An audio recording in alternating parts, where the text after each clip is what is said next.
starting.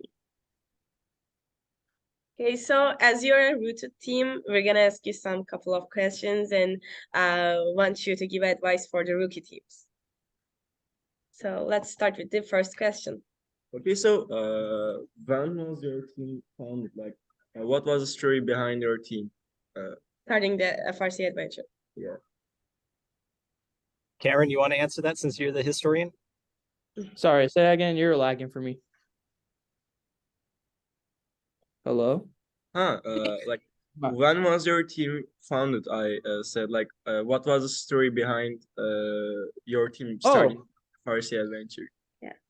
So we started in 2002.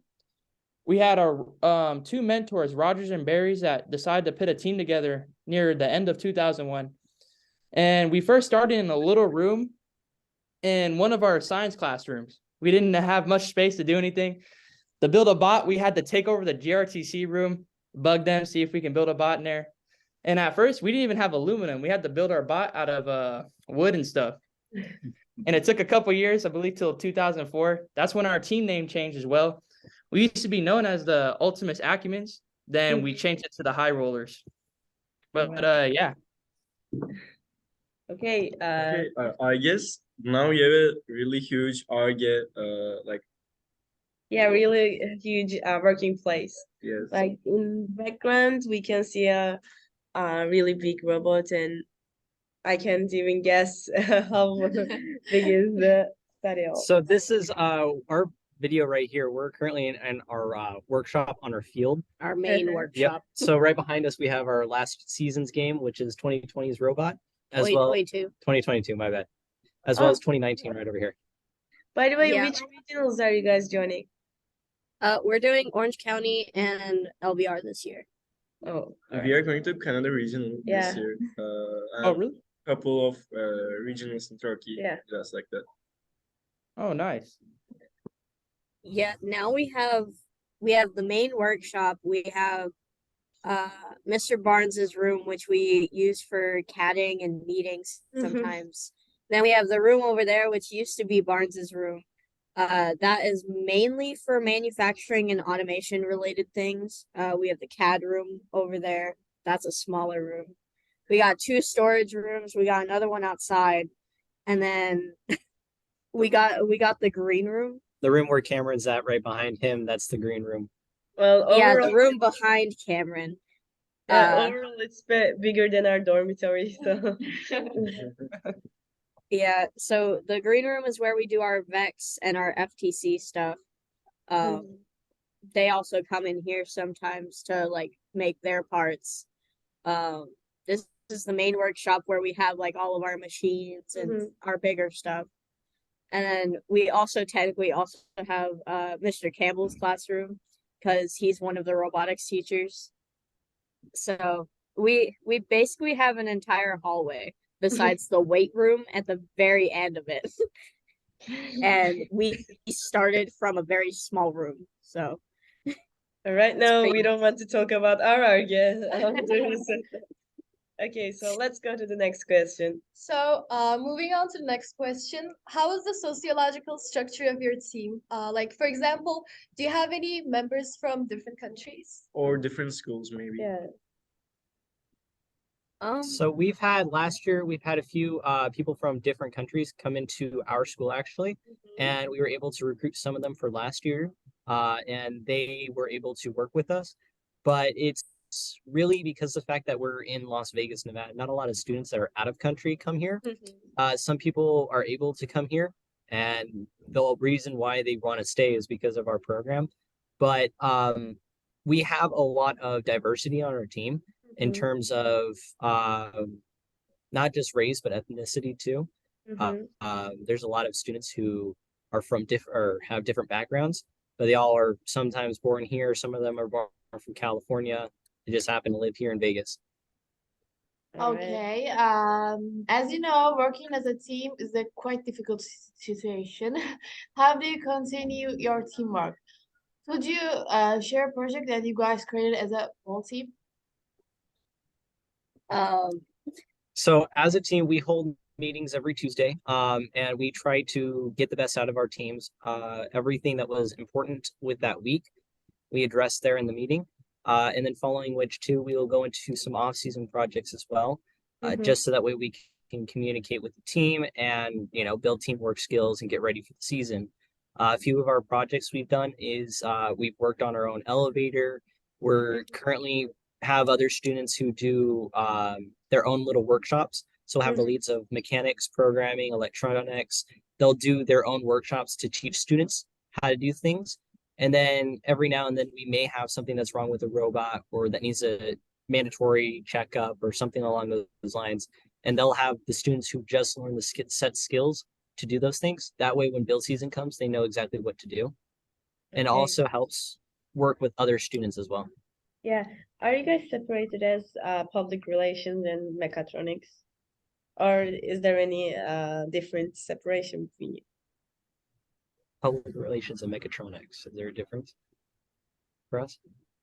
Or are we combined? Cameron, do you know?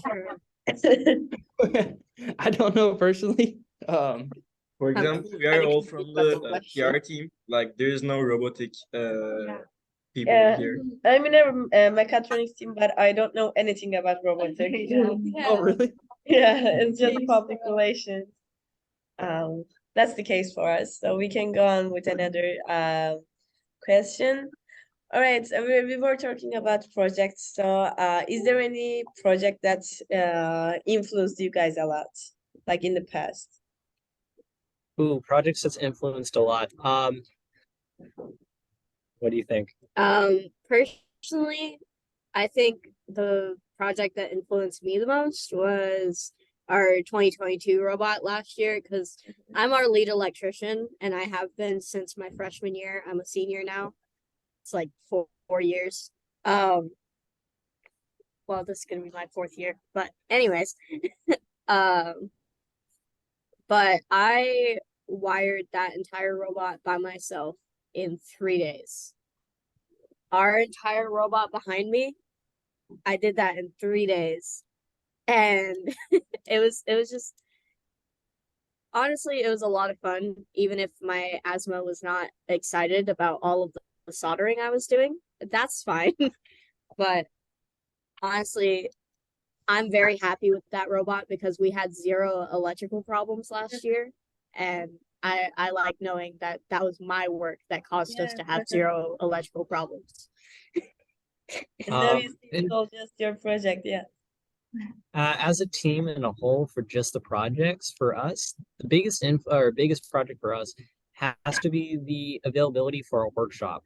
Our workshop is an ever changing project that we have going on, between switching out machines to getting new field elements to all kinds of sort of things. It's really a blessing in disguise for us to have such a big field and so many machines and everything like that. And with partners and sponsorships, it's like I said, ever changing. We get new machines here and there and that kind of thing. A project that's influenced me personally, it has to be along the lines of 2022 as well. As Spencer said, I am the lead programmer from last year, and this is my first time programming an actual robot. So getting to see the whole thing really got me pumped up, getting ready to go into the next build season. Okay, so can you tell us a funny memory that you have lived with your team? Like, it can be like in recent days or about 1 or 2 years ago, but you say that it is really funny and you couldn't forget for a while. Yeah, in the tournaments especially, you're really stressed and you don't know what you're doing. And when it ends, you see that was really funny. Should we tell them about the Campbell fundraiser? Campbell getting his hair. I was thinking about the pool at Champs. I was thinking about Oh yeah, flipping that one was 22. fun too. Dude, you flip robots all the time. That is not. All right, It's go a ahead, regular Cameron. thing at this point. Go ahead, Cameron. So yeah, I'll say something. Spencer will bring up another good one. But we had a recent fundraiser between 2 of our mentors to raise some money. Whoever raised the most instantly got their haircut. Well, it was our one mentor, Campbell. He did have a super long man bun. It was either if he raised the most money, he would get it cut, or our other mentors, Barnes, he would get his beard completely shaved. And Campbell won last minute, so we took a whole video, him next to the mill. I believe you can see it on our social media account in the reels, but yeah, he got his whole bun cut. There's just a huge patch at the end on the back of his head that's just all shaved, and his hair is just like going back. Well, our mentor is bald, so it will work for us.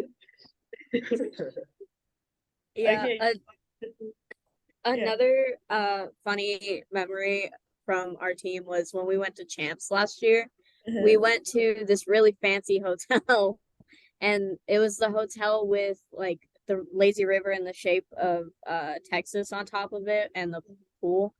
And after we lost in the semifinals in the Carver division, we we all went to the pool that night, and we weren't even sad. We were like joking around. Everybody was like play fighting, and then I don't know how to A chicken fight. Yeah, they were chicken fighting, and they were on each other's backs, and it was just, we have so many videos from that night, and it's so nice knowing that even though we lost, we still had a great Yeah. Right. Okay, so do you have time? Can we ask a couple more questions? Oh yeah. You guys also can ask if you have anything in your mind. Okay. Okay, so just two more questions. So, you're joining tournaments in your country as a team. Do you think the given education on robotics and support is like enough in your country? Oh, so in an Yeah. honest answer, no. The world is ever changing, and there needs to be a push. In my opinion, there needs to be a push for a lot more robotics. We recently just got our 23rd, I believe, team in Las Vegas, but there's so many jobs that are out there nowadays that require not just programming, but machining and electronics, pneumatics, that there's a high demand for students, especially in these STEM programs. I feel like that even without FRC being an influence, STEM programs do need to be a big thing in the community, and it's not that big of a deal in the community as whole, because we're so focused on the curriculum that we have, which is math, English, and science and history. But in all honesty, I feel like there needs to be a push for some sort of STEM activity in that to get students to want to do jobs that are required or needed in the 21st century, 22nd, sorry. Yeah, you're right. And I believe you're aware of the economic situation Turkey is in. So it's really hard for us to go to tournaments, and our country doesn't really do so much about this. So About the STEM Yeah. project. It's Yeah. like and doesn't help Yeah, anything. they're not enough. actually Right, and this is one of the best schools in Turkey, but they are even not given the enough budget to our Yeah. club. Yes. And we should find or we should make our budget from the other sources, other companies, Yes. most of the budget. So that's like We just harass big companies to call them every day. Right. We enjoyed this meeting a lot, and before we leave, we just want your advice for the rookie teams. You're a really rooted team, and you're really successful. So give us do a you want individual advice, or do you want as a whole advice, like just one whole advice thing? as you want. Yeah, let's give our advice. Cameron, do you want to start? I would say as a rookie team, be out with the community so you get attention, so then you can get more sponsors that can help you with funding. Don't give up. It's really tough at first, and funding can be a huge problem. Just make sure while you're doing it, do it for fun at first. I know people want to win, but like try to have fun while you're doing all this. And enjoy the experience, because not everyone is in robotics and they don't get to learn a lot. So for my rookie team, yeah, just keep going. Make sure you spread out to the community more so you get people's attention so they can help you. Yeah. My advice for rookie teams, never stop looking for knowledge. Like there's so much information about like different things regarding like different fields of the first program especially. Like we use what's the website? The forum website. No, that's for programming. That's Oh, different. Chief Delphi. We use Chief Delphi. Chief Delphi a lot, especially if sometimes when I'm looking for things regarding an electrical part, sometimes the place you buy the part from doesn't actually have the information of that part. So it's like, how am I supposed to make this work? And then Chief Delphi honestly has a lot of information regarding that kind of thing.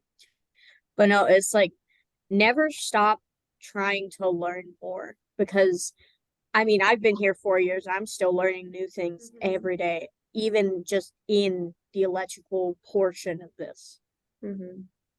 That and in all honesty too, Thomas Edison said that he had 100 mistakes, and that out of 100 mistakes, there's only one thing that made the light bulb.